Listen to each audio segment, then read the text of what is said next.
Who was supposed to handle this?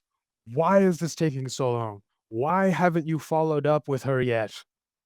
If you're constantly asking these questions in your business, then the real problem lies with why you keep asking these questions in the first place. In case you didn't know, my name is Jody. I've been doing business operations I've worked on 50 or so companies across, so too many industries, from fintech to blockchain to manufacturing, fashion, F&B, trading, ed tech, all sorts of businesses. And I hear the same sort of questions over and over again. So in today's video, we're going to ask the questions and unpack why they were asked in the first place. First question, didn't we already talk about this last week? If you keep asking this, didn't we already talk about this last week? It means that there's obviously a misunderstanding, a miscommunication around expectation. Was it you or was it them? This is the key. Was it you that didn't deliver the instructions correctly, or your team, etc.? Or was it that person, the recipient, not receiving the clear information? Be super, super honest with yourself. If you can't be honest with yourself, then ask them. Next question is, who was supposed to handle this? Okay, who is the key word here. This is such a typical ops problem. Who is supposed to handle this? The real question is, why the don't you know who's supposed to handle this? Why don't you know who is supposed to handle this? This question unravels so many all kinds of problems. But this question is really an issue from the founder and the management team.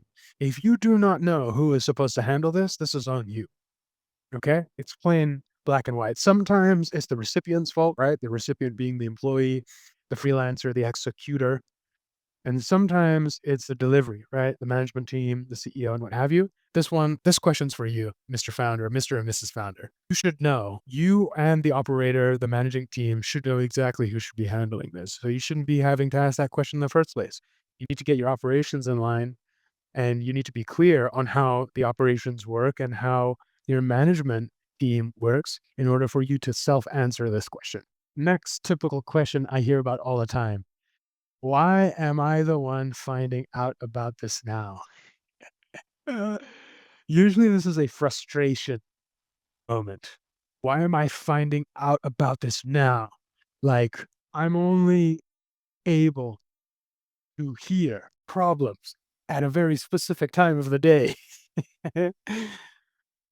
Okay, so this one I'll give to both the recipient and the person delivering the message. There is a time and place to deliver bad news.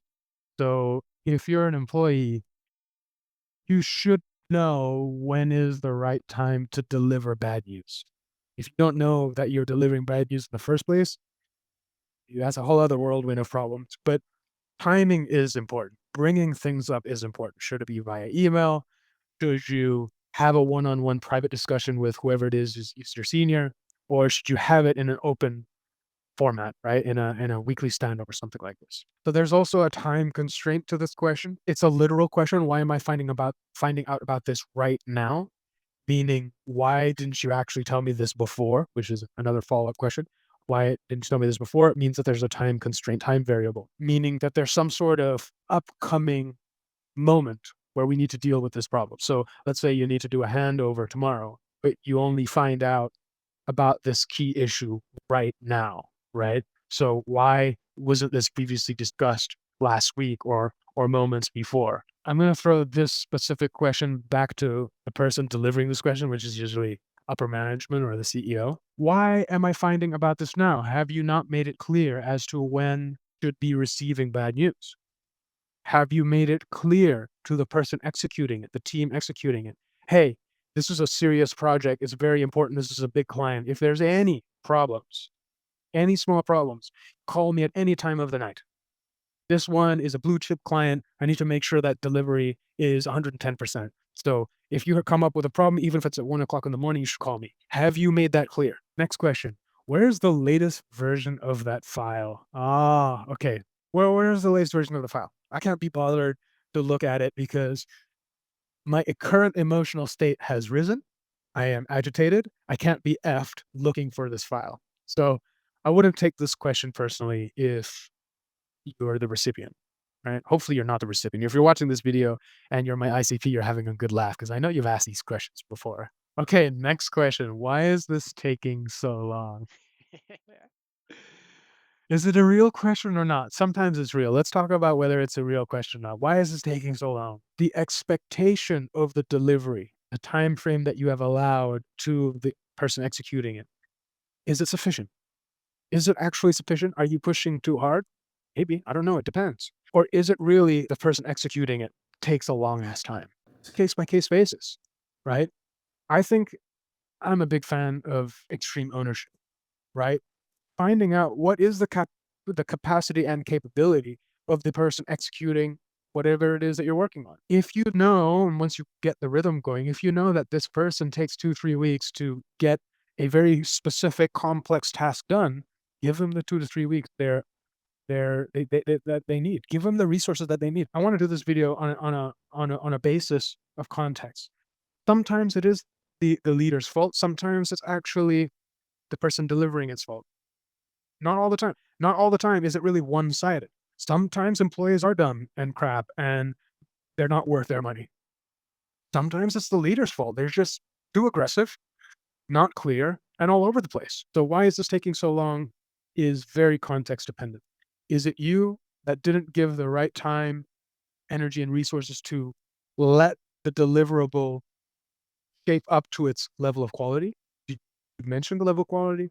Or is it really on the execution side that the freelancer or the employee just dropped the ball on, right? So if you're trying to answer the literal question, why is this taking so long? If you're trying to actually get the real answer as to literally why is this taking so long, and it's not just a question that you ask, like a redundant question that you ask, then I'm going to throw this back at you as the founder, as the owner, as the operator, as the managing team.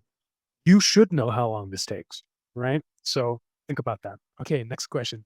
Didn't anyone check this before sending it out? Oh, didn't anyone check this before sending it out? Just think about the question. Didn't anyone check this before sending it out? I think this is more of an ops process problem. I personally, when I build out my workflows, I like to embed quality QA and QC in my workflows so that by the time it gets to delivery, it's already been through multiple rounds of natural filters. By the time it gets to the very end of the workflow, it's 99% ready.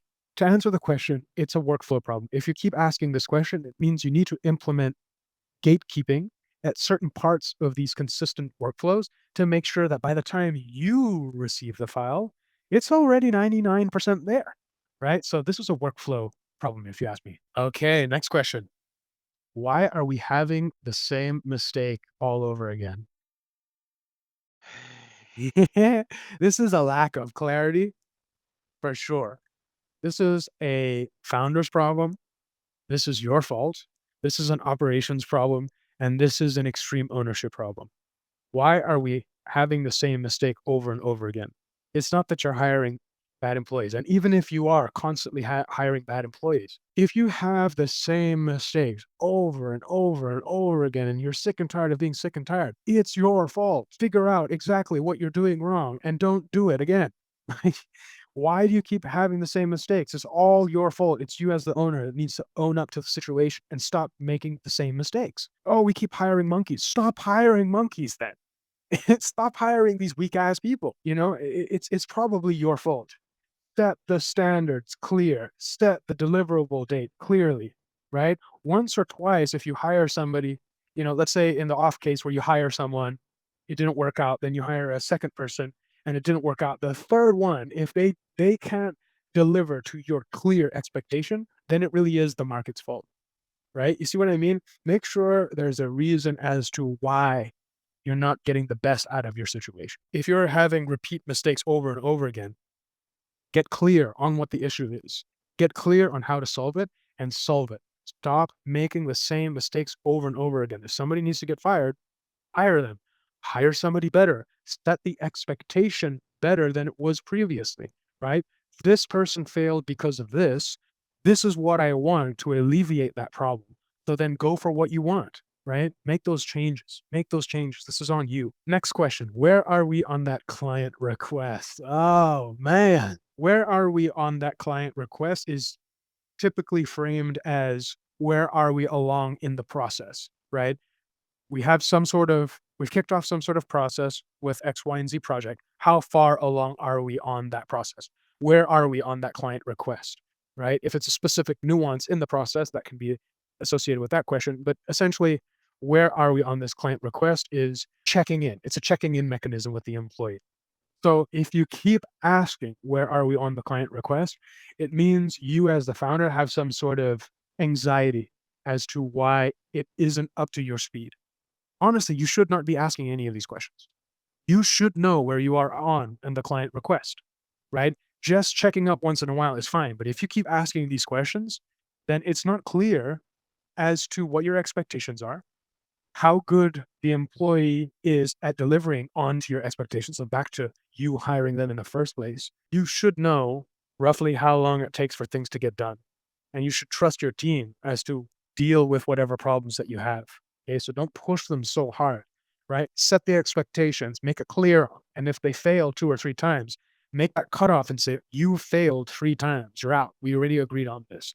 And don't negotiate back. Move on. Keep the machine rolling because you have bigger things to deal with. Operations, smooth operation is about keeping the machine going in the right direction at the end of the day. And the last question is, why haven't you followed up with her or XYZ? As the founder, you should know why this employer or freelancer hasn't delivered on this yet. You should know. If you're asking this question over and over again, it means that you're frustrated. You're frustrated in asking this person for the last 5 or 6 times. And in your mind, you're like, can't you just do the thing that I want you to do? Well, clearly, they're not fit for this role. And clearly, you haven't made that expectation clear. If you have made that expectation clear, then you need to get rid of this person. If you haven't made this expectation clear, which happens all the time, you need to make it clear. You need to make it clear as to what you expect from the employee or the freelancer in order to deliver on whatever it is that you're working on. Because what is the answer? Why haven't you followed up with it? What's the actual answer? I couldn't be fucked. You know what I mean? Poke at the answer. If you ask this question, why haven't you followed up with X, Y, and Z yet? Hear the answer and poke around to actually get the answer that you're looking for. There is a possibility that the person is overworked. I have seen this before. That you in your mind think it's a 5-minute job, but in reality, it's a two-day job. Just because you can do it in 2 days doesn't mean your employee who is getting paid a third or a tenth of your salary is going to be able to do it in half the time. Your expectations are too high. Maybe they're overworked. Maybe you need to acquire more capital and get another person of this moderately okay employee in order to bring up the delivery performance in your business. You need to get real with the situation. Basically, there are only 2 things that you need to fix in order to alleviate majority of these questions. Getting clear on what you want and fixing your broken processes. At the absolute fundamental core, it's these 2 things. Get clear on exactly what you want and fix the process, the how, right? Once you have those 2, those questions should never really come up. They might come up once in a while, but basically they should never come up because it's very clear what you expected, who should execute it and how and what. And the process is the how, the delivery of it, right? Those 2 key things are essential in order to alleviate these common questions that are asked in business operations. By the way, if you're having issues getting clear on what you want and fixing these broken processes, if you check out the link in the description, we have 2 different offerings at RunOps. One is called Workflow Rewire, where we actually rewire the workflow that are broken in each business. We do it actually for the founder and for the company. And we also have Ops Direct, which is a 90-minute call with me directly where we go and actually get clear and tackle the business problems that you're facing right then and there. We deal with it right then and there. Okay, there's only one thing worse than running a broken business. Can you guess what it is? If you thought of running a portfolio of broken businesses, then you guessed correctly. Check out the next video as I break down what it's really like to operate a portfolio of companies at the same time.